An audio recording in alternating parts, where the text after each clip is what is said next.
It's now time to introduce our special guest. We're thrilled to have with us tonight Brooke Goldner, MD.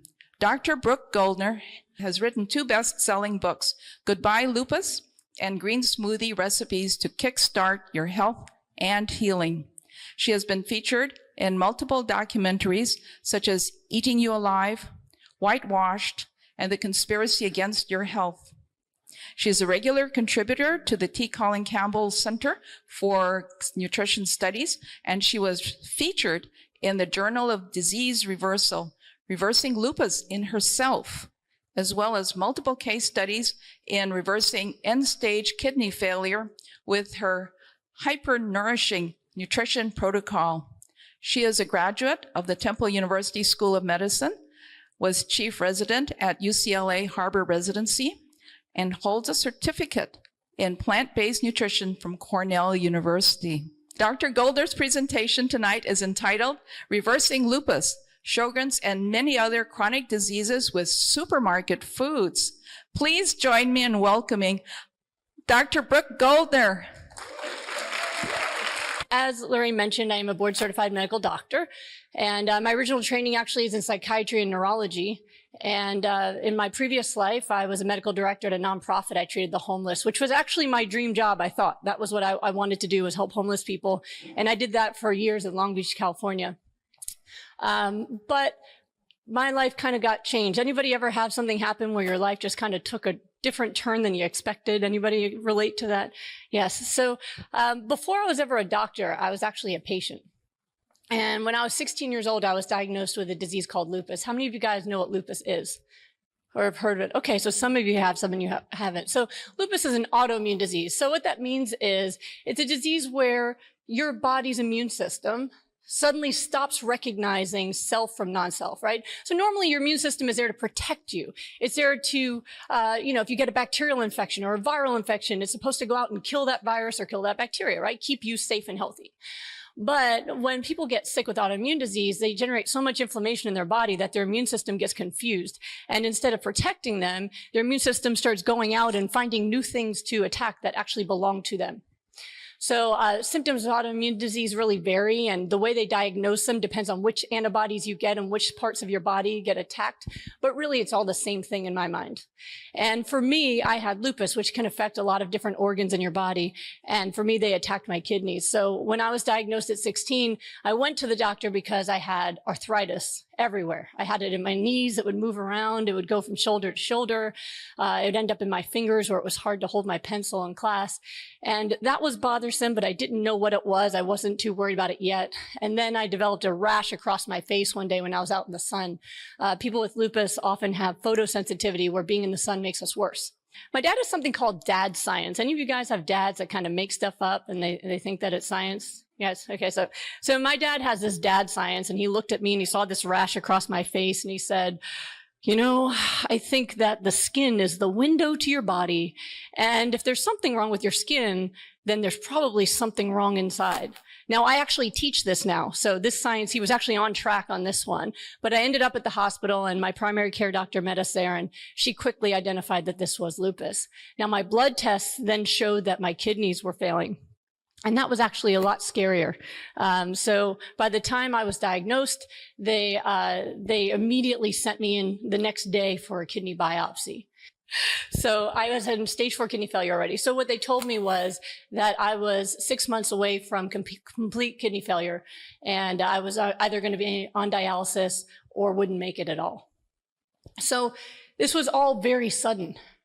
I thought I was healthy, and next thing you know, they're planning for dialysis. And it was, even as difficult as it was for me to process, it was much more devastating for my family. I understand now that, when one person is sick, it's like the whole family feels it, right? It's not just one person who goes through it. And a lot of times I felt like I could handle it better than my family could. My family is all immigrants. They were Holocaust survivors. My mother came in on a boat through Ellis Island back when they did it that way. And so I was born to live the American dream. That's what my family wanted. And so I'm an only child. My parents couldn't afford to have more kids. And so I was going to have everything that nobody else wanted or could have. They wanted, but they couldn't have. And here I was at 16 years old and devastatingly ill. And my grandfather had just died a couple of years before of cancer, and it was really too much. It was too much for everybody, you know.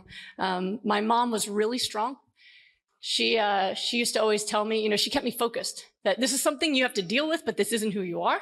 And you're going to finish high school, and you're going to go to college, and you're going to do all these things, so you better figure out how to study.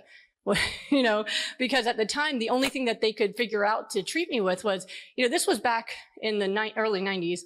So they didn't have all the fancy medicines they have now. It was mostly steroids. And they knew with my level of lupus and the kidney failure, steroids wasn't going to be enough. So they were going to try something experimental at the time, which was to use chemotherapy to shut off my immune system. Now, what disease do you normally think of when you hear chemotherapy? Cancer, right. And so cancer is a poison that's supposed to kill off cells that are reproducing too quickly, which is what cancer is. But the side effect of chemotherapy is that it shuts off people's immune systems, which is why people with cancer often die of infections. So they thought, well, if your immune system is killing you, maybe if we shut it off on purpose, we can stop this illness. Like Control-Alt-Delete for folks who used to have old computers, right? Like whenever something's wrong with your phone or computer, what do? You just shut it off, right? And then hopefully when it comes back on, it's like magic, everything's okay. So they thought maybe that will work for the human body because you didn't have lupus before. Maybe if we do this with the medicines and it doesn't kill you, maybe your immune system will work again. And so that was the plan. Now, they still use chemotherapy for lupus nephritis, which is what it's called, and with mixed results. You know, Selena Gomez, she has lupus, and she did the chemotherapy, and it didn't work, and she ended up with a transplant anyway. So they got me on the chemotherapy, but they didn't know how much to use because it was still experimental at the time. So they said, well, you know, nowadays people use it for a few weeks, maybe a couple months.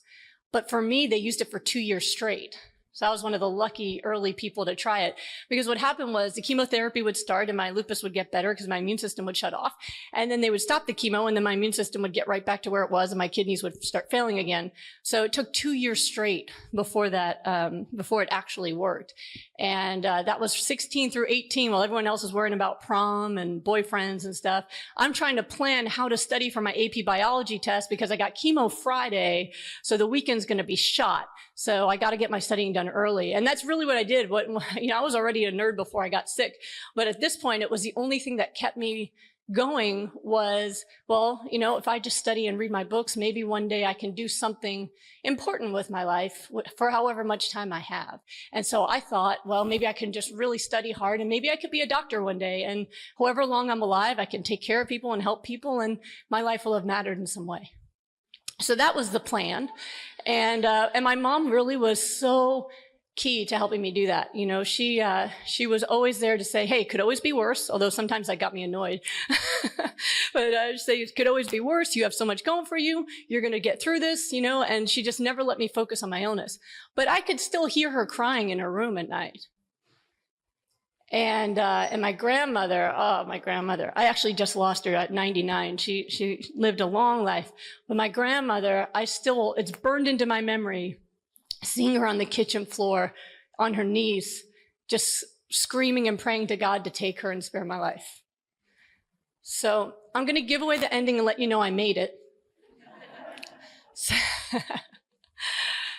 But, well, thank you. I'm so glad you guys are happy about that. I appreciate that. All right. But, you know, it was really tough. It was tough on all of us. But I made it through. And I always give this advice to folks who are struggling, whether it's with illness or with something else, financial stressors or relationship issues, to remember that your stressors and the things that you're struggling with, don't let those things define you. Don't let those things define your life. You were born with a gift. I think all of us are born with a gift we're meant to give, and you have to focus on your purpose and your passion and the relationships that matter to you and not on the struggle. Because if the struggle becomes your life, it's already over. And that's what worked for me. And the cool thing was, after 2 years, I did finally go into remission. So how many of you guys know what remission is? Is it a cure? No. So remission means your disease is currently not killing you. And I was all for it. I was there for that. That's good. So when I was in remission, I still had lupus. Every blood test I took showed I had lupus, but it was stable. and my kidneys were stable, and that was worthy. I mean, every time I had tests done, I still had protein in my urine, which showed that I had some kidney damage, but I was considered stable at the time. I was able to stop chemotherapy finally. And a week after my last chemotherapy was my first day of college. I actually, in spite of all of the things I'd been through and all the medications I took, I was able to graduate in the top 10 of my class. I got a scholarship to Carnegie Mellon, and I was really, really excited to be a normal kid just going to school instead of going to school and doing chemo. That was really nice. And so that's what I did. And I actually managed to stay in remission in college because I listened to my doctors, which it's rare. I was taught, my family taught me to always do whatever your doctor says. I have yet to meet patients that were taught the same thing that I was taught. But, they told me, take your medicine, avoid stress, avoid sunlight, and get enough sleep. I was in Pittsburgh, Pennsylvania, so sunlight wasn't an issue. I don't know if you guys have ever been there. There's no sunlight there. And I did. I made sure I got enough sleep. If I didn't get enough sleep, I'd wake up with my arthritis pain. I'd take my pills for that. I'd be okay. But I managed to stay stable through all of college, which was really exciting. I really wanted to stay healthy. And then it was the first time I didn't listen to my doctors because they told me, always make sure you get enough sleep and always avoid stress. And so I decided to go to medical school. So that is not the best way to follow that advice. And actually, I did get sick again in medical school. I was just determined, though. I just felt in my heart that that's what I wanted to do. And so I went to medical school. And at the time, we didn't have all the laws that protect med students now with hours. So now you're not allowed to work med students longer than 80 hours a week. But that wasn't in place when I was a student. So at one point, I realized I was working about 100 hours a week. And I was just so exhausted all the time. And I started getting weird symptoms. It wasn't the symptoms I had before. They were new ones. But I had these little red dots in all my fingernails. And I started getting double vision, like the entire world splitting in half double vision, where I could see it side by side. And whenever it happened, I just have to hold on to the wall and wait for the world to come back together again. And maybe it would take 30 seconds or so, maybe a little longer. I'd just stand there kind of dizzy, and then it would come back together. And I'd go on with my day, a little bit disturbed by that. So I went and told one of my attendings at the time. So when you're a medical student, you have doctors that are in charge of you, and they're called attending. So I went to my attending and I said, listen, I think something's really wrong with me because I have these dots in my nails. I'm getting double vision. I have lupus.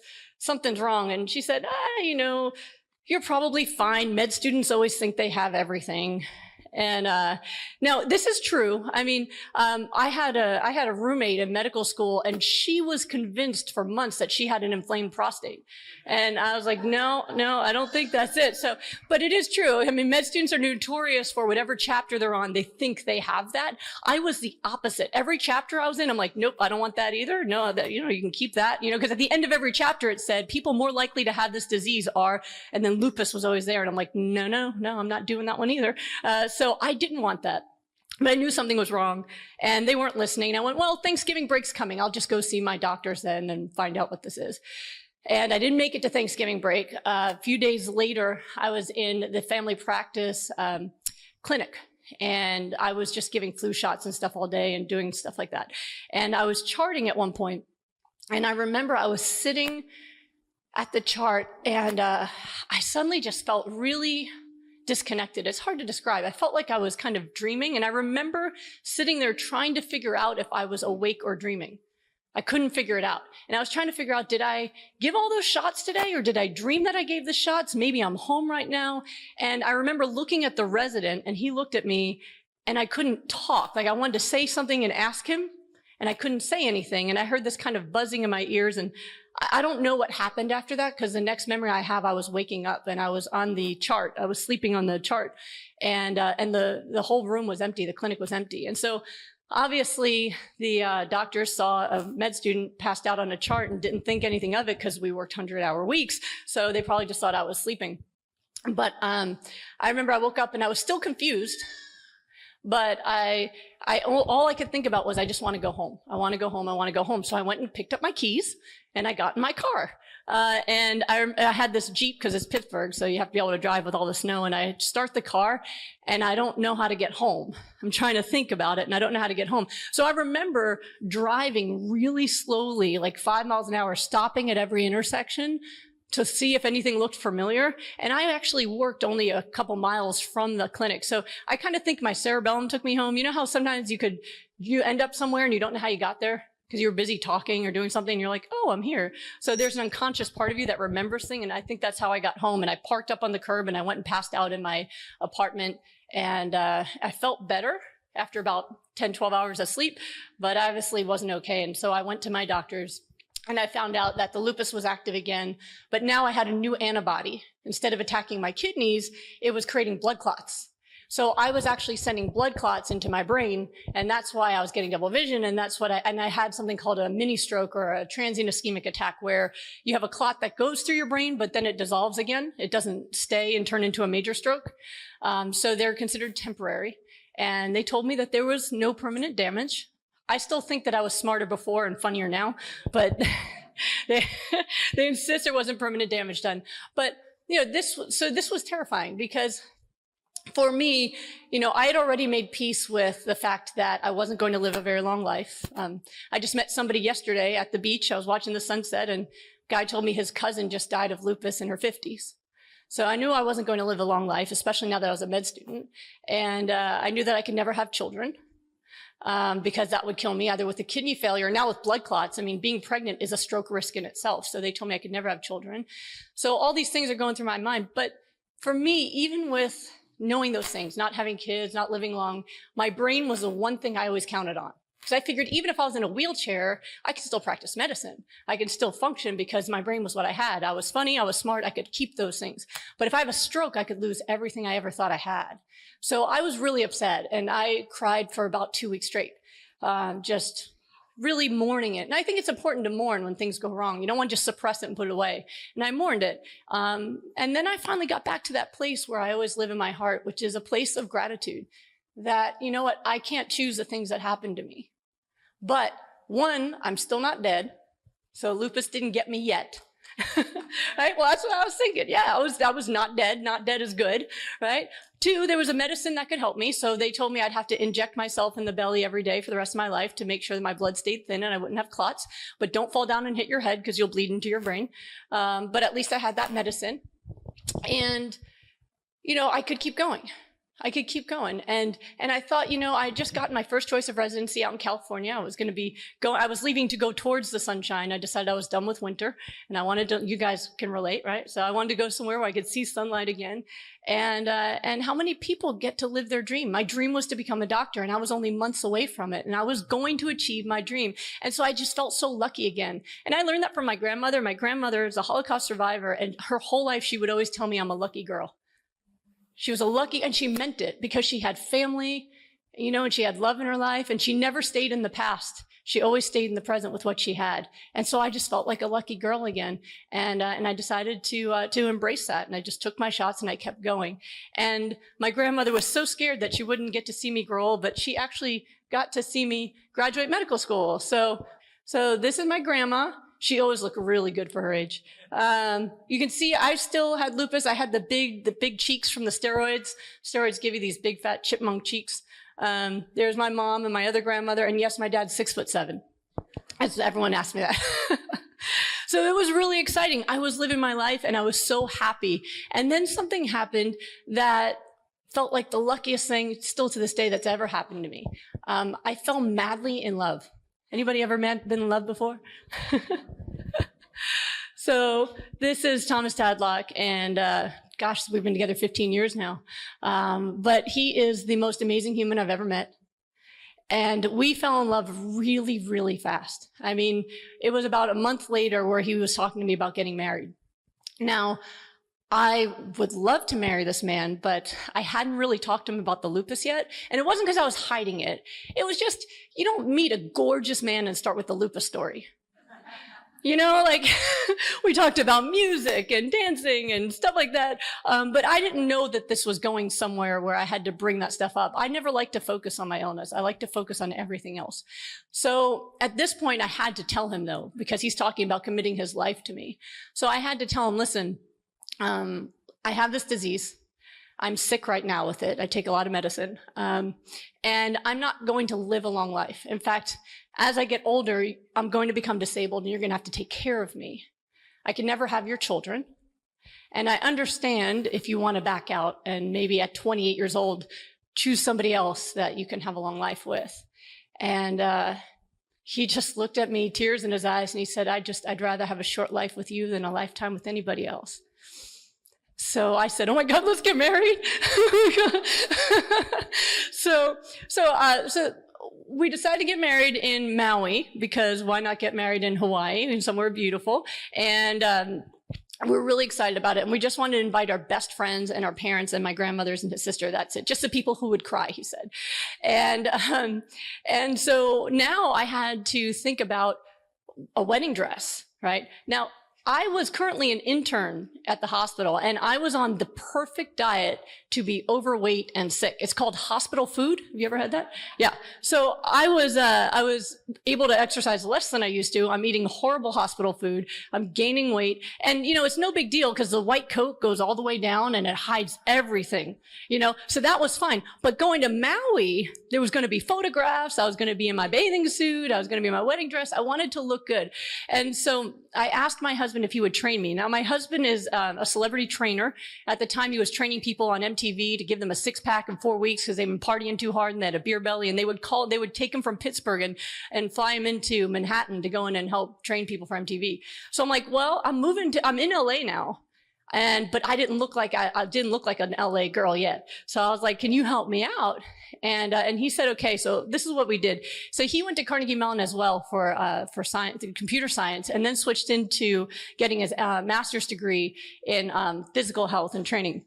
And he was really mad when he was getting his master's degree and they kept telling him different diets work for different people. And he's like, no, that doesn't make sense.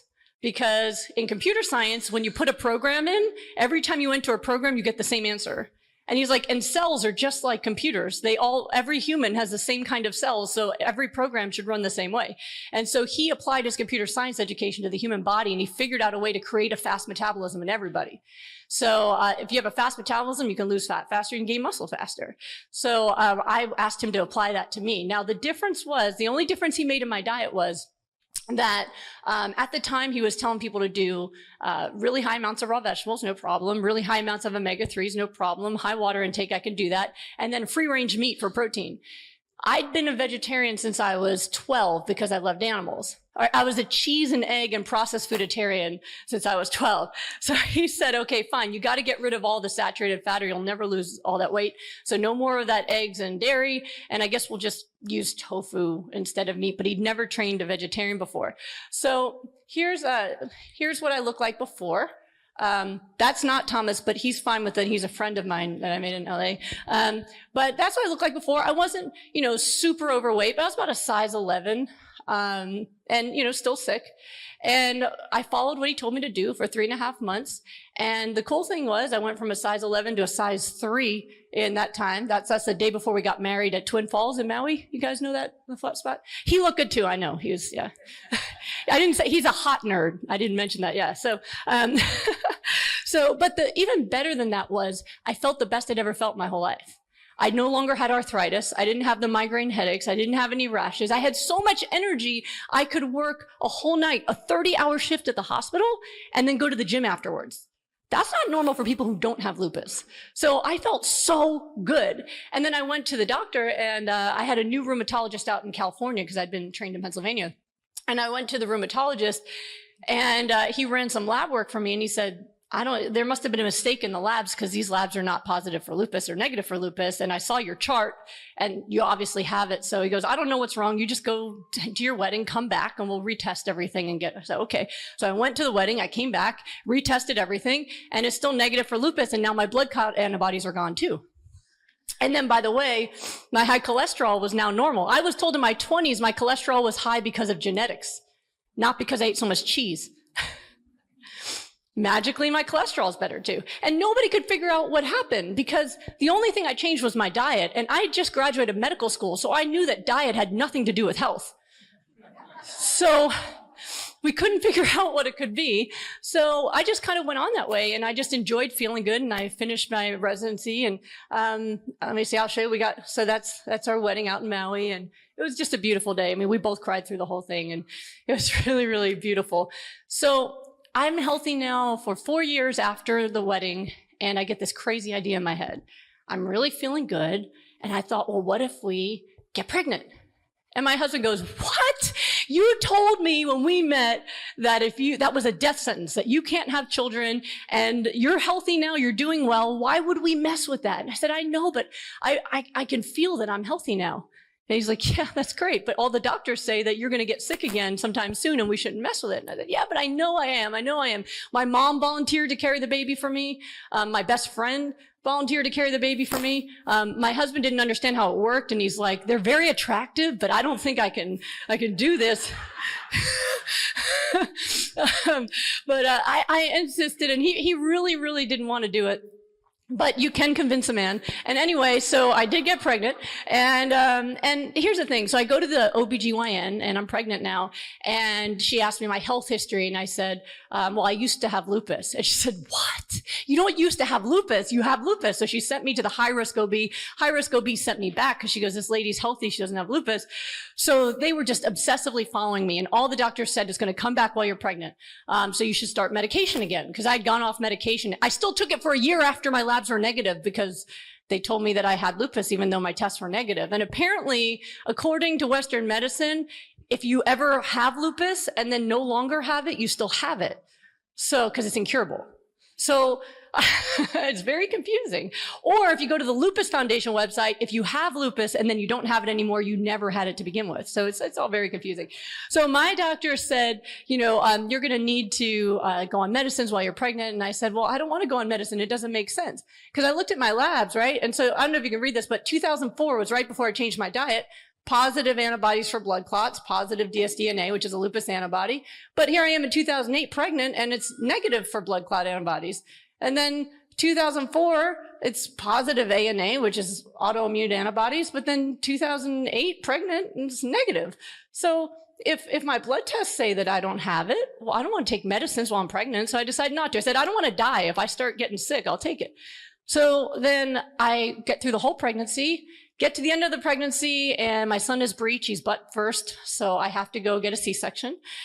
So he entered the world butt first, and if you met him, you'd understand why. But he was born healthy. That's my son, Solomon. And I know he's so cute. And the doctors were like standing around waiting for something to happen. And I just felt fine. I felt really good. I went home after a couple of days, and I told my doctor, I said, wow, you are an amazing surgeon, because my patients that get C-sections always tell me how bad it hurts and how long it takes them to get better. And I feel fine. And she said, hey, listen, I'm a great surgeon. Which, by the way, you want a cocky surgeon. You don't want someone nervous cutting you open. You want them to be very full of themselves. But she said, I'm a great surgeon, but you have an unusual ability to heal, because I've never seen someone get better that fast. Which for me was shocking, because with lupus, I could never heal anything. I had a pimple that turned into a giant abscess because I couldn't even heal a bacteria in a pimple. And here I am healing from major surgery the same day because I'm so healthy. So I went home. Didn't really think much more about it. I'm still healthy. I'm producing enough milk to make this guy really fat and donate to 4 other families as well. And about 9 days later, or no, exactly 9 days later, it's my birthday. It was my 32nd birthday. And my mom was there to be with the baby. And she told me to go out and enjoy my birthday. And she said, listen, he's sleeping. Go to dinner. As soon as he wakes up, I'll call you and you'll come right back and nurse him. Because I didn't want to leave his side, first baby. So I'm like, well, what am I going to wear? I haven't gotten out of pajamas since I gave birth. And you guys have babies, like, you don't even bother getting dressed, right? Just pajamas, right? So I go and I'm like, what am I going to wear? So I go in my closet and I pick up my pre-pregnancy jeans and I put them on and they fit. So this is 9 days after I gave birth, and I'm wearing my pre-pregnancy jeans. I had gained 40 pounds pregnant, and it was just gone. This was finally when it clicked for my husband and I that something had changed. It took us this long. That's why I always say, don't be mad at your doctors if they don't understand that it's possible to reverse diseases, because it took me this long and it was my body. But it's not normal for someone with lupus to have a healthy pregnancy and childbirth and still not have lupus. And it's definitely not normal for somebody who gave birth to be back in their pre-pregnancy clothes less than 2 weeks after they give birth. And so my husband and I finally realized that there was something very unusual about my body, that it was responding in real time to whatever changes I asked for, whatever challenges that appeared. When I was pregnant, I was pregnant. When I gave birth, then I healed up really quick. All of those things were happening in real time. And the only thing we'd ever changed was my diet. And so we decided that we had to figure out what exactly happened. What did I stop eating that could have been making me sick? And what did I start eating that could possibly accelerate cellular repair and the anti-inflammatory immune system? And when we went into it, and I'd never even heard of plant-based doctors or nutrition. We did this all on our own. We went back and studied the cellular biology of how all foods affect the cells. And we realized that we'd accidentally created the most anti-inflammatory nutrition plan ever. That was impossible. So we decided that we needed to do something with this. And so we started testing it on people to see if we could get the same results. And we could. We could get people to have a dramatic change in their health within 3 to 4 weeks. Some people completely eliminating the disease completely. So we decided to dedicate ourselves to that. And by the way, a few years later, I decided to do it again. That was me 2 days before giving birth to my second son, Alex. And my husband said I'm the happiest pregnant person you've ever seen. Because I was told I could never have babies. So even when I'm throwing up, I'm smiling. He said he's never seen someone smile while they vomit, but at least it's not chemo. I was throwing up because it's a baby. Yeah, it's pretty wild. So this is my family. And there's my Alex and Solomon and Tom and me. And because of what I learned, I now get to live a full life. This is now 14 years later and I'm still lupus free. I had lupus for 12 years straight, serious disease that almost killed me multiple times. And it's now 14 years that I don't have any disease at all. So I realized I need to dedicate my life to this. I need to teach other people how to do this because there are millions of people all over the world that are suffering and dying from diseases that they don't have to. And there's people losing people they love that they don't need to lose because the information is there. They just don't have it. So I decided that I needed to commit myself to this. And that's what I've been doing for the past decade, is repeating this with other people and helping them get their life back. And what I'm going to do is I'm going to teach you as much as I can today so that you can go home with an understanding of things. And then I'm also, because they didn't give me, I need more time with you to really go into detail of how to make things work. Since I don't have that time, is it okay if I tell you at the end how to get hours of free classes with me and question and answer sessions so you can learn all of it in detail for free? Is that all right? Okay, cool. So I want to make sure you guys all know how to do this, because everybody should have this information, okay? So I'm going to tell you as much as I can, but then you won't panic because you're going to get to learn it in detail later from your own house. Is that cool? All right, cool. So I can just give you a little bit of information, though. People wonder if this is good for everything. It is. It's good for rheumatoid arthritis. This is Dana. So when you come to my classes, I'm going to tell you about, I do case studies and show you how it works. Dana's had rheumatoid arthritis for years, 8 to 10 out of 10 pain, would come home from work and just crash, couldn't even play with her kids. After 2 weeks on my nutrition plan, she stopped using her injections in her knees, stopped all of her medicines, no longer has any arthritis pain at all. This is Kathy. Kathy's the one on your left.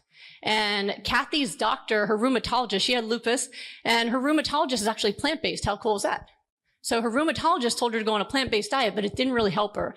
And it's because you need to have a very specific diet to reverse severe inflammation like lupus causes. So because she didn't get better, he said, before you retire, because she was going to retire from a job she loved because she couldn't get out of bed. She had to, if she did get up, she had to use both arms to push herself up because her legs didn't work properly, her hips didn't work properly. She was in pain all the time, couldn't take the stairs, could barely move. And so she was really struggling to function. And he said, before you retire, just do 4 weeks with Dr. Goldner. Because I have what I call rapid recovery programs where I work with people every single day for 4 weeks or 6 weeks to make sure they get better. I figured out that if I help someone every day and I hold their hand, I'm a mother, you know, so I'm a Jewish mother from New York. So every single day, what did you eat? How did you sleep? You know, are you stressed? Did you meditate? What are you doing? You know, so every single day I hold their hands, and what happens is they get better really quickly. So she did 4 weeks with me, and by 2 weeks, she changed her own tire. By the end of 4 weeks, she had no pain at all, was able to go up and down stairs. And this was her longtime partner was going to take care of her when she was disabled. And because she was better, they decided to get married, and they sent me this picture of them on their honeymoon hiking the Grand Canyon together. And for me, this is why I do this work. I don't believe being a doctor is just about treating symptoms. It's about helping people live their lives and give their gifts. And so I always ask people, what do you want most? And that's what we aim for as the result. And she's really, really happy. She's still doing really well all these years later. She saw me probably about 6 years ago. This is Danielle. She had lupus and Sjögren's in her 20s. If she tried to go out into the sunlight, she lived in Florida, she'd pass out just from that walk. Neuropathies up her arms, no energy at all. And after 2 weeks of neuropathies were gone. By the end of the month, her aches and pains were gone. She actually has been lupus free now for a couple of years. She has her own Instagram where she promotes plant-based diets. And she just got married as well. She wants to live my story. She wants to have kids and move on forward and inspire other people to do the same. This is David. You'll learn more about him. David had lupus, scleroderma, and Sjögren's. A lot of times, autoimmune disease just travel in packs because, again, once your immune system's not working, it can make any antibody against anything in your body. And this was the best medications could do right here. And this poor guy, he had a single mom. He lived home. He wanted to work. Nobody would hire him because he would go to job interviews and he said they wouldn't even look at his face. So he sat home and ate out of the 7-Eleven next door and was lonely and had no quality of life at all. And he wanted to work. He wanted to do things with his life. And his hands, which I don't show him here, but I show him in the case studies, they were like claws and they were broken open and infected all the way to the bones. And so the doctors told him the only thing we can do is amputate your fingers because the medications weren't reaching his fingers. Within 2 months, this is what he looks like now off all medication after chewing my nutrition plan. And he has no symptoms at all. He's been off medicines for 2 years now. He got a job a couple months later after he did this, and he now works helping the poor out in California. And he's continuing the work that I couldn't keep doing, working with homeless and young adults. And he just texted me that he just proposed to his girlfriend. So here's another guy. And on top of that, you know, they were going to take his fingers. His fingers completely healed, and he creates beautiful artwork that's showcased in galleries all over LA. So when you talk about people not being able to live their gift, he almost lost everything, and now he has a full life. And his mother, Glenda, carries my book, Goodbye Lupus, in her purse with his before and after pictures. Just anyone she meets, she like takes it out and like educates them about it. So it works for all different kinds of autoimmune disease. Emily, she had Sjögren so bad that her scalp was so itchy, she spent $5,000 in supplements trying to fix it. 2 weeks later, she was supposed to do 4 weeks with me. After 2 weeks, she stopped answering the phone. And I said, what happened? I was sending her text messages with a picture of Adele, you know, saying hello, you know, like, where are you? And she said, I didn't want to bother anymore because I'm already completely better. And I saw her about 4 years ago. I just contacted her last week because I have a new book coming out at the end of the month, Goodbye Autoimmune, and her story's in there. And I asked her for an update. She's like, still completely healthy, still doing great. So, I heard Lorraine talking about kidney failure. So I've actually had some published case studies. This is Mary, who she had 15% kidney function left 14% when she met me. And she was on the transplant list, and her doctor said, there's absolutely nothing you can do. Don't change your diet. It won't work. And she goes, well, if it won't work, maybe it won't hurt either. Her kidney function went up 2% every week in my rapid recovery group. By the end of the group, she had 27% kidney function, was off the transplant list. And she's still doing fine. And she also got married, and she now has energy and she can function, and she doesn't have to worry about getting an organ taken out of her body. So it works really well for a kidney failure. And I could go on and on. Scotty had to leave law school because the lupus was in her lungs and she couldn't breathe. And she was in the ICU, in and out of the ICU. After 6 weeks, she was back at law school, and she also has her own Instagram account showing all of the greens and veggies she eats. Sjögren's gone in 2 weeks. She got saliva back for the first time in many years. And antiphospholipid antibody is that blood clot antibody. Scleroderma, someone asked me about scleroderma in the crowd today. This was 6 weeks. Scleroderma is an autoimmune disease that hardens the skin. And you can tell in 6 weeks, she looks like she had a facelift. She was so unhappy with how she looked. And it goes on and on. And so I'm going to do all those case studies for you when you come to the free class so you can learn in detail. And I stay on longer for the question and answer period than the class because I want to make sure everyone gets their questions answered. So this was a doctor. I have lots of doctors as clients. It turns out doctors, nurses, and pharmaceutical reps don't like to take medicine. So they usually find me. And then this was one too. Mariana, she had lupus in her brain. So she was having 4 or 5 seizures a day. When she came to me right from the ICU at the end of 6 weeks, was not having daily seizures anymore. She's now traveling with a backpack with her boyfriend, enjoying her life. And it's Becky. Sjögren's so bad, she couldn't even, look, in her house, she couldn't even have any light come in with sunglasses and foil. After 6 weeks, she could have the lights on again.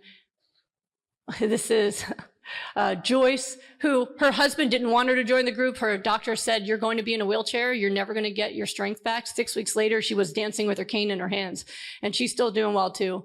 I also see a lot of kids nowadays, unfortunately. Like when I got diagnosed with lupus at 16, they thought that was young.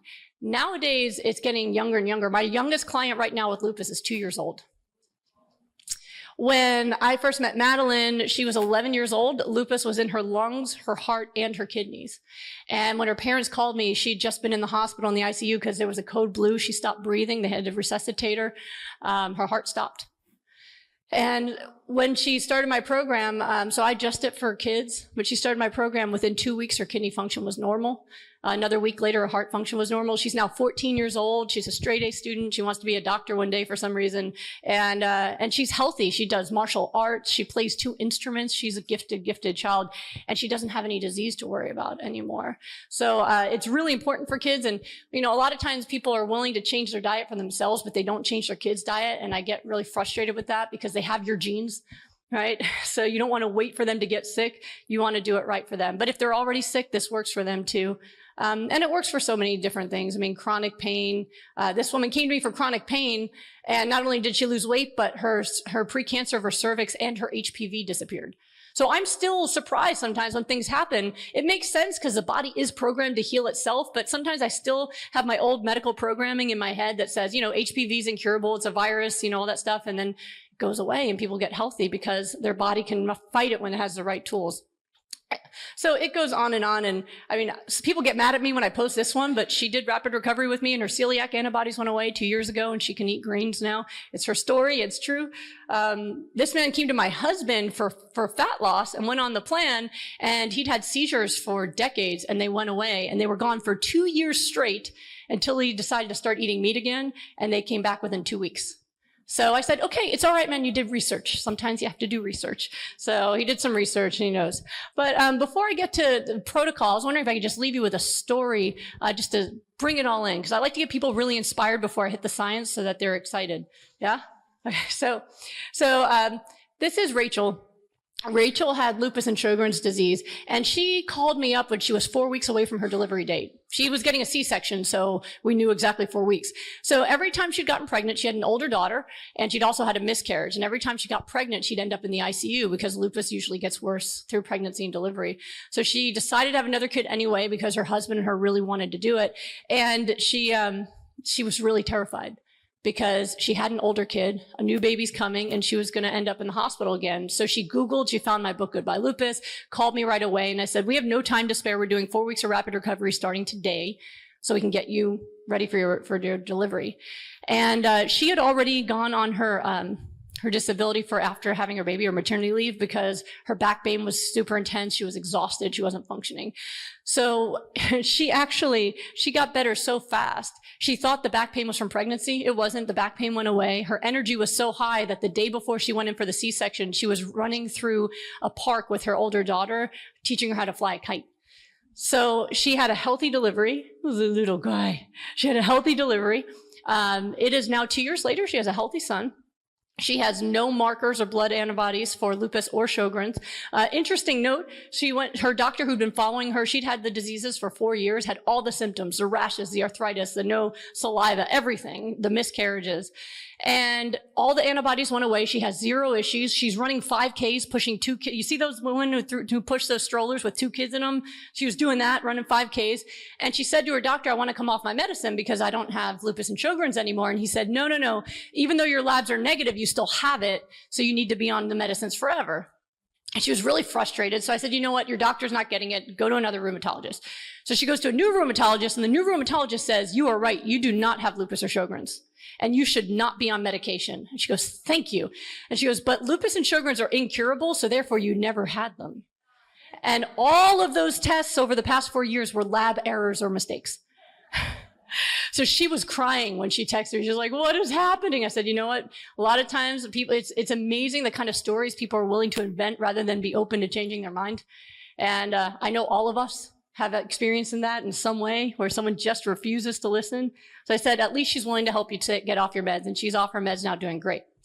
But the story continues. So her husband, Nir, is now really happy because he has a healthy baby, healthy wife. Everything's okay. He's been very stressed out during the whole pregnancy, right? Well, after his wife gets better, he gets a call from Israel, where his family is, and he finds out that his mother is in the Hospital. And they tell Nir to come to the hospital because she'd had a devastating heart attack, and the words of the doctor was, her heart's too sick to heal, so you have to come to Israel to say goodbye. Now, he had just watched his wife have a miraculous recovery, and he said, you know what, I'm not going to watch her say goodbye. I'm going to take this Vitamix blender, and I'm going to, because I teach people how to get their nutrition in through smoothies, and I'll show you how to do it. He said, I'm going to take this blender, and I'm taking it with me to the ICU. I don't care what they say. So he did that. So he goes in there, and I asked him, tell me about your mom. So he tells me the background for his mom. She was 68. She'd had type 2 diabetes since she was 38, and even on insulin, blood sugar is 200 to 300. Very high cholesterol, even on cholesterol meds. First heart attack was at 41. So she started really early with that. She'd had 25 heart attacks. Yeah, 25 heart attacks, 3 bypass surgeries, and 10 stents. So her heart had been sick for a really long time. She had been diagnosed with heart failure 2 years before, so her heart was already failing. She was on the way out. And her last heart attack, which is in 2017, that's when they said, you have to come say goodbye. She's not coming back from this. So he goes with his Vitamix and makes her smoothies every day. She was discharged home 5 days later. She walked out of the hospital. Now, a year later, she's off her cholesterol meds. They've minimized her insulin. She has normal blood sugars, no more chest pain at all. She's lost over 20 pounds, and this is how she looks. This was her. She just flew into Florida for the holidays, and you can see, she's not the same person anymore. So she's doing great now. She no longer has any kind of heart issues at all. Now, Nir should be relieved, right? His mom's okay. His wife's okay. But the stress gets to him. He gives me a call and he says, Dr. G, I've got diabetes now. I said, how do you have diabetes? Your wife should be making you the food. And I healed her, so I know she knows what to eat. And he goes, well, when I'm working at school, he's a teacher, at lunchtime, we go out to eat, and maybe I don't always eat plant-based, or maybe I eat some junk food. And we talked for a while, and he ended up crying, and I talked to him. He was carrying so much stress. Sometimes something stressful is over, but you're still carrying it. And I told him, it's okay, Nir, you can let it go. Your wife's okay, and your mom's okay. And if you don't take care of yourself, you're going to be the one that's in trouble. And so I got him to start exercising and to start eating healthy, and he got better really quickly. I give all of my clients my cell phone number.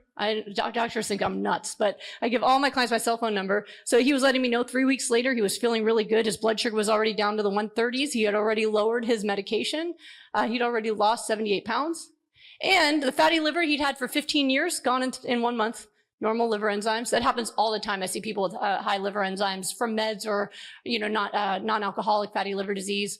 Usually within 3 weeks it's gone. And 6 weeks later, he's not diabetic. His HbA1c is 4.8. So that's him 6 weeks later. And here's the thing, the reason why I tell this story. So these are their beautiful kids.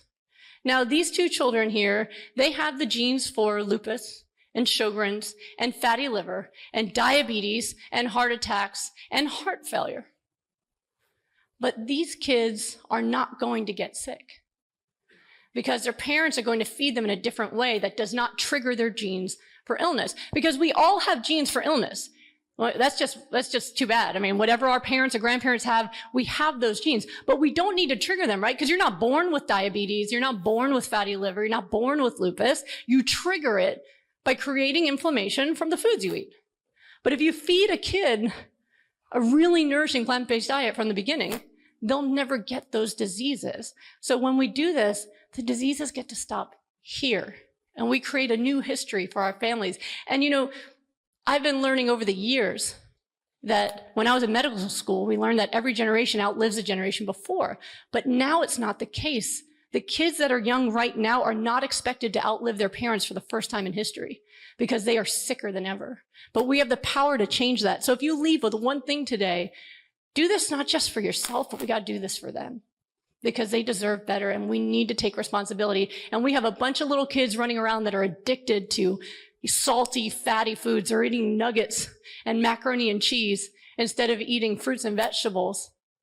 And it's because we've created addicts.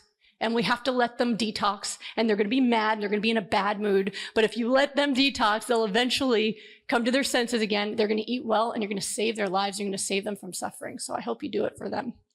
So because of all this work that I've been doing, I've gotten a little bit of attention. I didn't expect it. I actually just thought I was going to treat the homeless and, die young, and that was kind of my life plan. But, back in 2015, I wrote my book Goodbye Lupus, and that was my first book. And I wrote it because whenever I would give a talk or I would talk to my patients, they'd say, man, I wish you had a book so I could tell someone or hand it to them.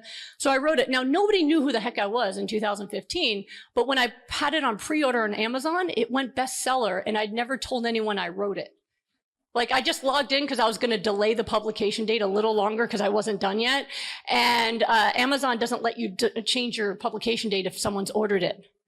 And I looked and I saw a bestseller, and I'm like, what?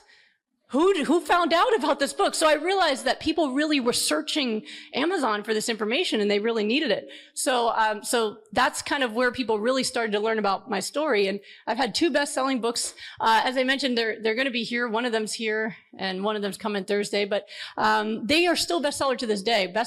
Goodbye Lupus has continued to be a bestseller since that day. And there's all these reviews of people who've just read the book and got rid of their diseases, which makes my heart so happy.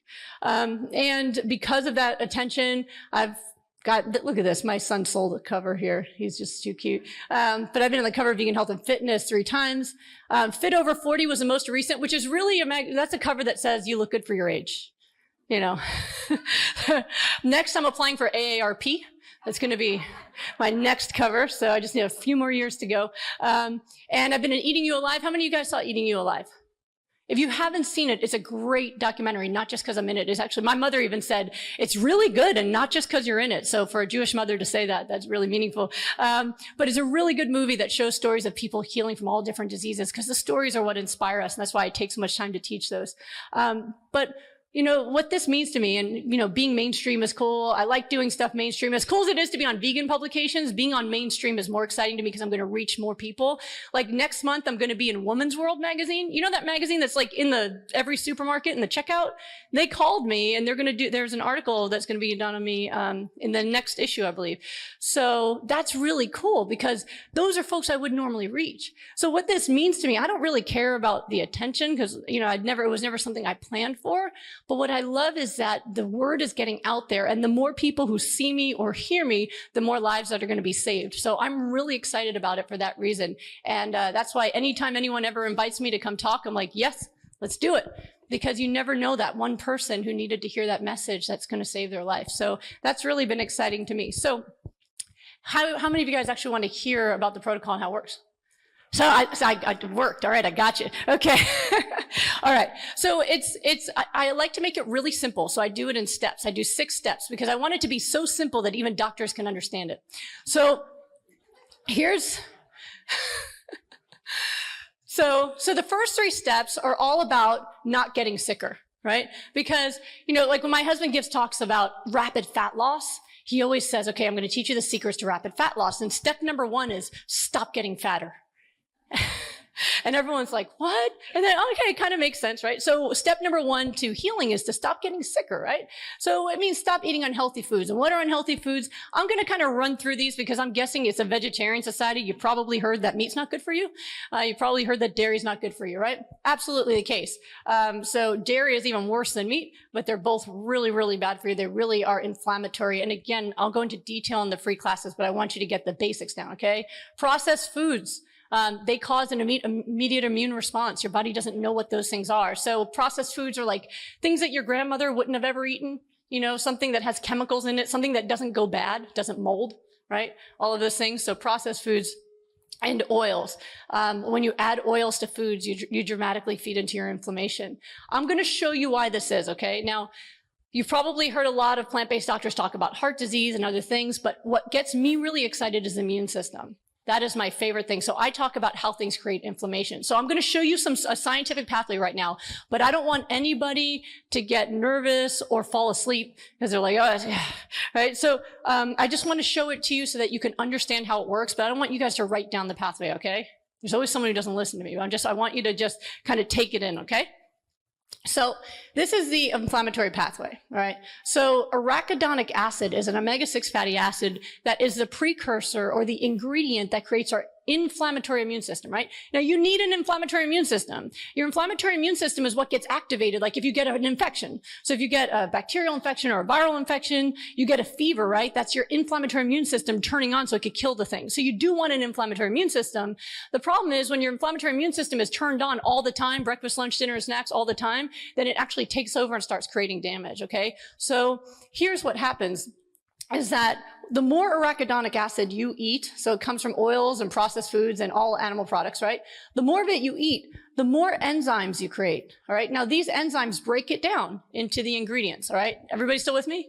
So the enzymes break arachidonic acid down into the parts of our inflammatory immune system here, okay? So leukotriene B4, thromboxane E2, prostaglandin E2. Again, you don't need to know that. But the more arachidonic acid you have, the more of these enzymes you create because you have to break it down. So you need more enzymes to break it down. And the more of these anti-inflammatory immune system that you have. Does that make sense so far? Okay, cool. Now the problem is that all of these things have jobs that they do that then go haywire if there's too many. So for example, 5-LOX is involved in cellular growth. Now we need cells to grow when you damage them, right? You bang your knee, you need to fix the cells, grow new cells. But if you have too much 5-LOX, you're going to get more cancer growth because you're growing too many cells. And if you have too much 5-LOX, you're going to have too much leukotriene. And this one here creates tons of inflammation, inflammatory bowel disease, asthma, atherosclerosis, heart attacks, chronic inflammation, destruction of healthy tissue, arthritis, edema, pain. There's more, but it ran out of room on the slide. So if you have any of this stuff or this stuff, you're eating too much of this stuff. Make sense? Cool. Now, COX-1 is involved with blood clots. It's important to have blood clots, right? If you cut yourself, if you don't make blood clots, you will bleed out. But if you have too much COX-1, what do you think happens? Heart attacks, strokes. Now, if you have COX-2 here, COX-2 is involved in vascular genesis, creating blood vessels. Again, if you get injured, you want to fix the blood vessel. But if you have too much COX-2, you're going to get more cancer growth because you're going to create more blood supply to cancer. And if you have too much prostaglandin E2, you're going to have more cancer, more irritable bowel disease, more chronic inflammation and pain. So again, if you have any of these things, it's because you're eating too much of these things. And by the way, I learned this pathway in medical school. What I didn't learn was where it came from. Well, they never taught us where arachidonic acid came from. They just taught us this pathway. And then right here, they taught me which medications to use to block the enzymes. So that's what I learned. Like, okay, Vioxx will stop COX-2 and aspirin stops COX-1, right? So that's what I learned. And none of us in my class of over 100 people ever thought to ask, well, where does it come from? And can we just shut it off that way? So if you, that's why your doctor doesn't talk to you about it. It's just because they don't know. They never thought to ask. They put so much information in your head in medical school, you don't know that anything's missing, right? How would you know that? Now, the other thing you want to do if you're trying to get better is to add healing foods. This, by the way, is what's missing from most plant-based diets when people get sick who are already plant-based. So let me ask you this. How many of you are already plant-based but still have some health issues that you haven't been able to get rid of? It's okay, guys. It's okay to be honest about it. I treat a lot of people now that are plant-based or vegan and have health issues because when they don't get better, they come to me because my understanding is on the cellular biology of how foods work in the body. And so I have vegan doctors and vegan celebrities who come to me when they get sick on the DL because they need to get better. And they're afraid that people will think, oh, plant-based isn't the key to getting better. That's not the case. I'll give you an example. Ellen Jaffe-Jones. How many of you guys know her? She lets me talk about it. So she's nope. So she is a famous vegan athlete. She has written tons of books. She wrote a book called Vegan for $4 a Day. It was a New York Times bestseller.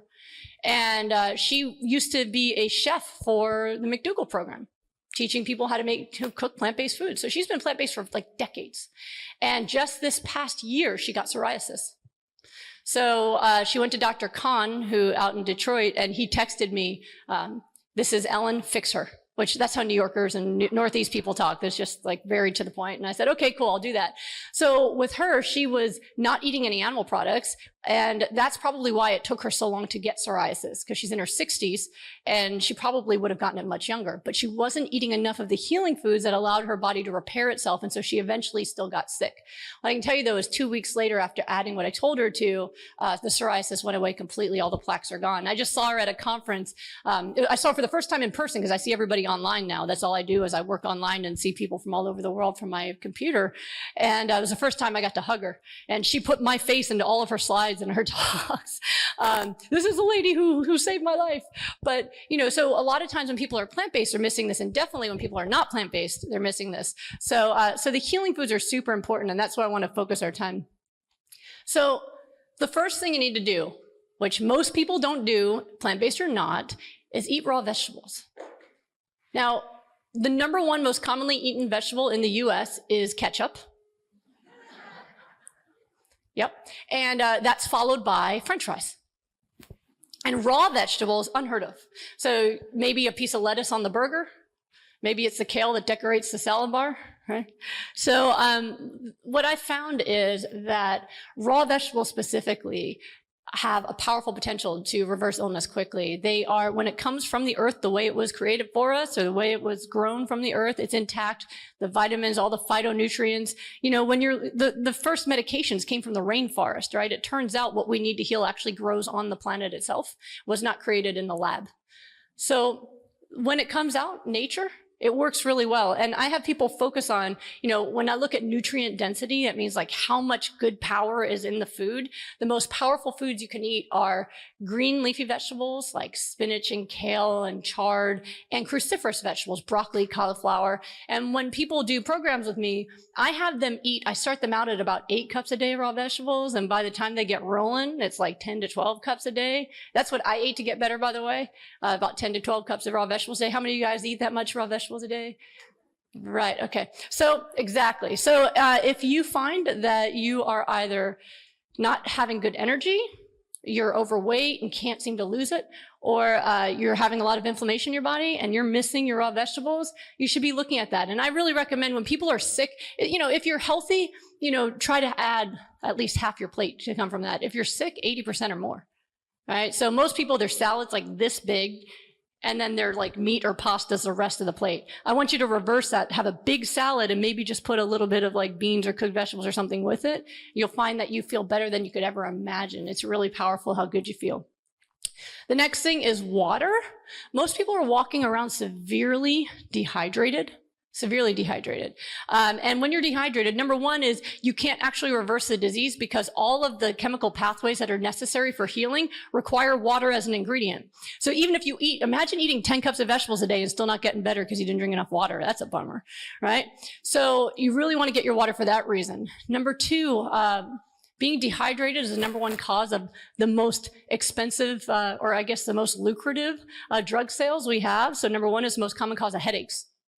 When you're low in water, your body will pull water out of the cells up here and it causes your brain to tug on the sides of your head.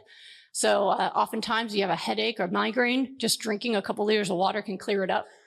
And it's also the number one cause of constipation. So you think about how much money is made in medications for constipation and headaches, right? Constipation is a big one, and it causes a lot of distress because there's a lot of people walking around really grumpy and mad because they can't poop. And it's affecting marriages, and it's affecting lives. Water is supposed to be absorbed in your large intestine. And so your poop's supposed to come out like a lazy river on a nice little watery trail, right? So the water's supposed to guide it out. And if you're not drinking enough water, it gets stuck. Like, you ever see one of those, like, those tubular slides they have at water parks, right? It's like if you were trying to go down one of those slides without any water in it, right? You'd just be like, right? That's what's happening if you're not drinking enough water. So if you find that you are pushing and you can't get your poop out, you're probably dehydrated. And the most common symptom of dehydration is lack of thirst. So when someone says, I don't drink because I'm just not thirsty, then I know for sure they're dehydrated. Because when people get on my program and I get them drinking 96 to 128 ounces a day, they're thirsty all the time. I have to tell them to slow down. So for healing, I usually recommend people have at least 96 ounces of water a day. You might have already figured out between all the fiber from the raw vegetables and the water, you're in the bathroom a lot. You're peeing and pooping as your next job. Can't fix that, guys. If you want to heal with food, it has to go in and it has to come out. So I haven't figured out a solution for that yet. I know I was in the bathroom a lot when I was healing, but you know, it was worth it. I had the energy. It was all right. So, and the other thing that's missing from most diets and even plant-based diets is omega-3 fatty acids. I recommend people get them from flax and chia seeds. But how many of you guys have heard that, you know, you should avoid all fats, eat super low fat diets? A lot of the plant-based docs will say that too. So unfortunately, omega-3s are kind of the baby that got thrown out of with the bathwater when it comes to fats. So oils are bad for you. Saturated fats from animal products are bad for you. Omega-3s are essential, and I'm going to show you why really quick. So number one, they become a part of your cell membranes. So every cell in your body is filled with water.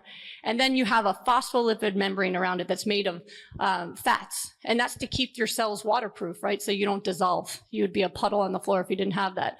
Now, omega-6 fats make your cells really rigid.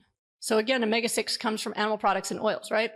Omega-3s make your cells really flexible so that when there's a signal that comes to your cell, it can receive it. It won't bounce off of it like it will if it's full of omega-6. And you can release toxins. So I'll show you here. So here's a healthy membrane with a lot of omega-3s. Nutrients go in and toxins come out. That's normal. But if you're omega-3 deprived, which most people are because you can't make omega-3s, you have to eat them, then you get a really tough membrane that nutrients can't get into. So you're eating 10 cups of vegetables a day and you can't even get any nutrients out of it. That's not going to work really well. And you're full of toxins. So it's also why people go through a detox period. Usually when they switch to my plan, they eat tons of omega-3s, they eat tons of nutrients, and all of a sudden they feel worse. It's not because the veggies are bad for them. It's because they're suddenly releasing all the toxins they've been carrying around. So it's kind of like the childbirth of getting healthy. You get worse and then it gets better afterwards. And another thing about omega-3s are really good for brain health. I'm not going to go into that too far here, but it does protect against dementia as well. And what really gets me excited is what it does for the immune system. So this is the source of your anti-inflammatory immune system. So if you think about what I told you, if you're eating tons of foods that give you inflammatory immune cells, right? So you're eating all the animal products and processed foods and oils, and you're making all this inflammation, and then you need omega-3s to get rid of it, but most people aren't eating any of them at all, which makes sense why everybody's sick, right? Because we're creating inflammation every day, but we can't get rid of it. So I'm going to show you another one of those little chemical pathways to show you how it works again. You guys aren't scared this time because it was okay last time. So flax and chia seeds, they create something called ALA. And when we go down the pathway, it creates EPA and DHEA. Have you guys heard that? That's the omega-3s people have usually heard of, right?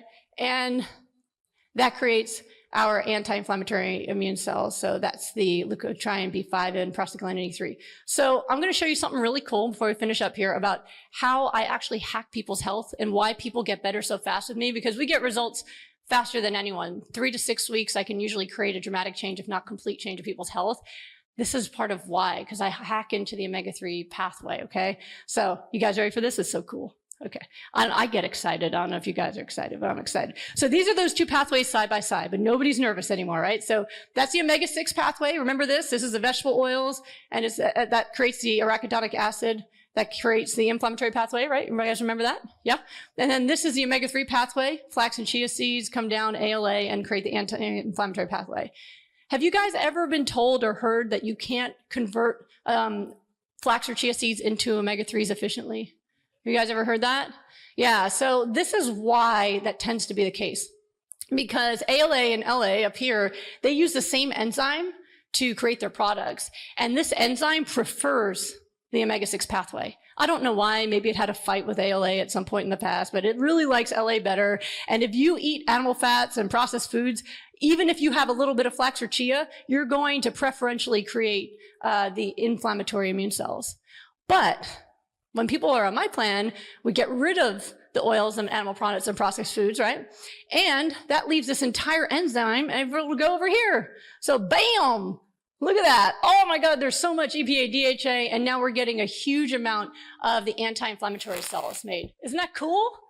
So cool. And even more exciting is when you create EPA, it actually inhibits the breakdown of arachidonic acid into the inflammatory immune cells. So when you give up the animal products and the processed foods and you start flooding your body with omega-3s, you actually preferentially create an anti-inflammatory effect in your body, which is why people get better so fast, because they're not creating any inflammation and they're actively getting rid of it on a daily basis. So if you guys aren't eating omega-3s, it's time to start chowing down on these. I usually get people to eat about half a cup a day to start.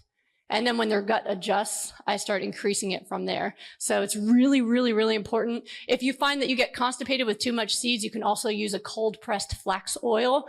You got to keep that stuff refrigerated though, because it breaks down quickly. So those are the basics of the steps, and I go into the science more deeply either in my book Goodbye Lupus or when you come to my free classes so you can understand more about it. But I wanted to give you that because I think it's something that, you know, a lot of people don't, well, I know nobody else teaches this pathway, and I think it's important to understand.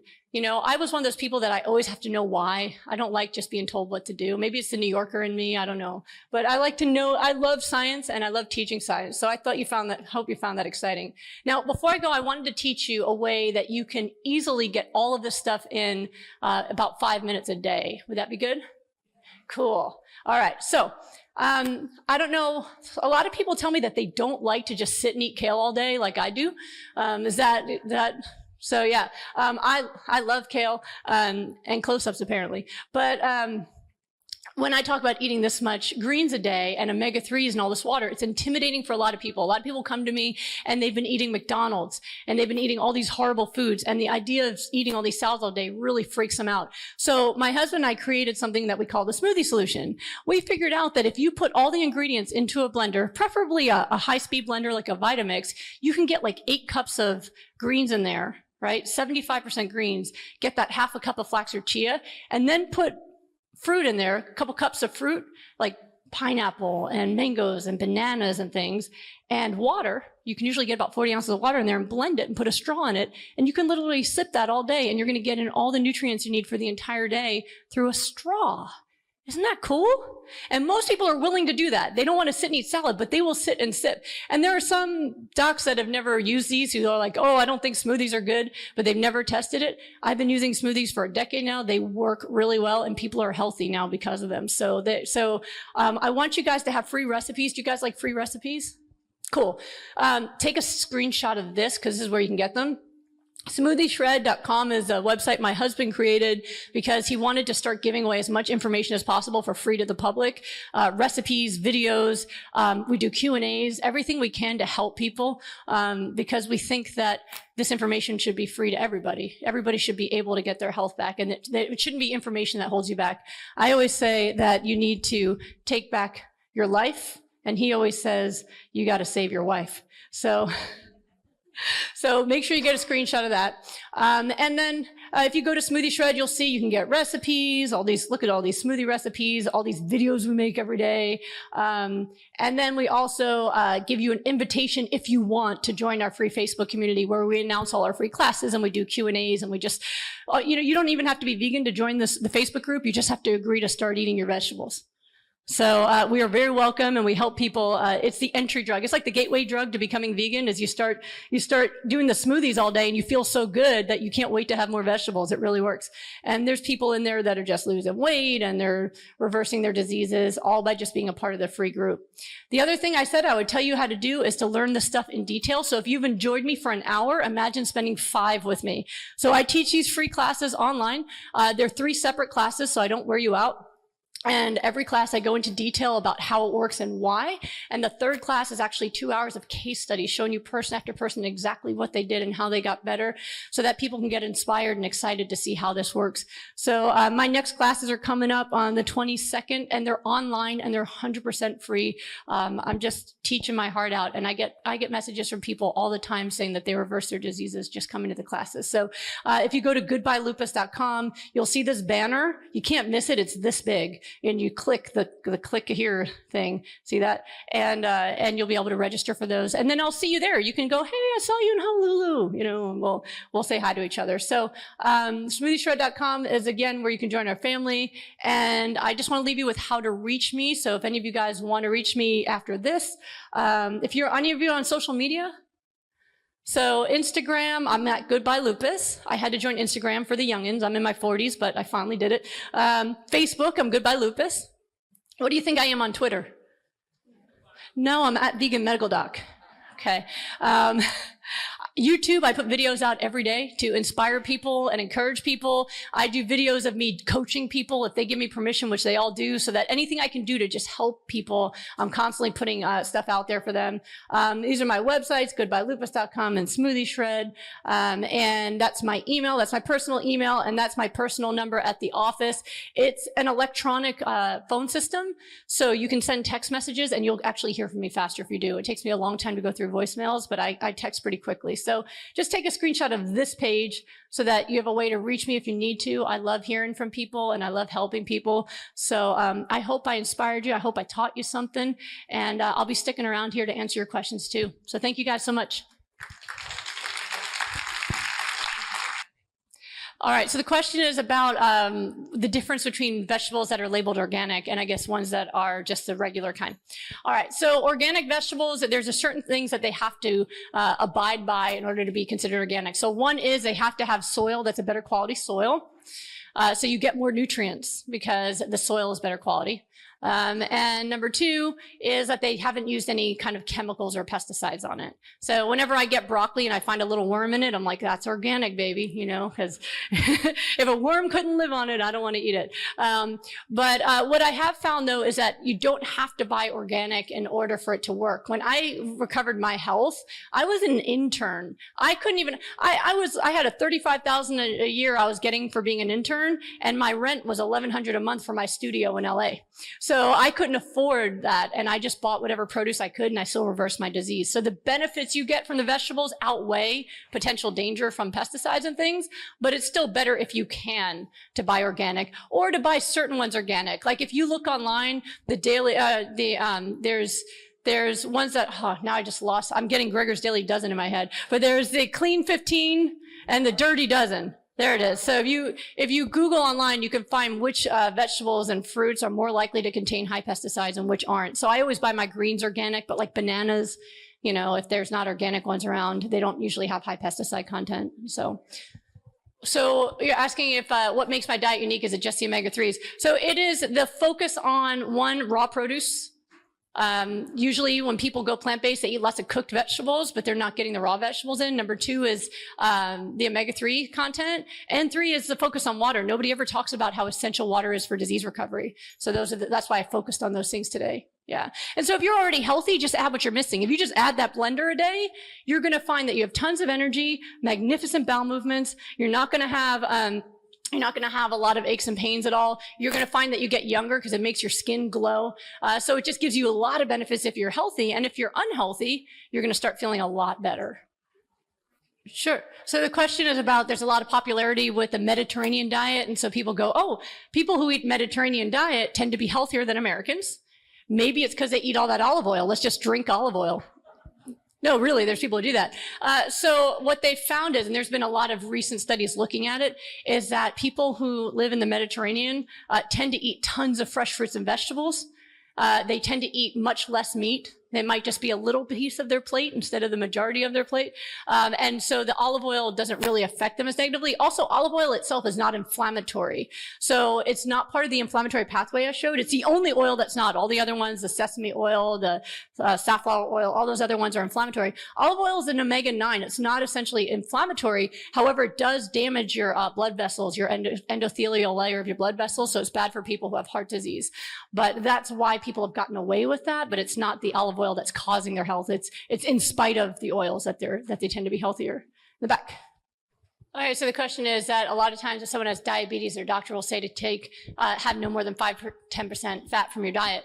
Now, if you have type 2 diabetes or even type 1 diabetes, you really need to make sure you stay away from animal products, because what they found is the cause of type 2 diabetes, the insulin resistance, comes from the saturated fat coating your muscle cells and blocking your insulin receptors. So what they find is when you get rid of animal fat, the insulin receptors are exposed and blood sugar comes down really quickly because now insulin can bind and your blood sugar goes down. So that is definitely true.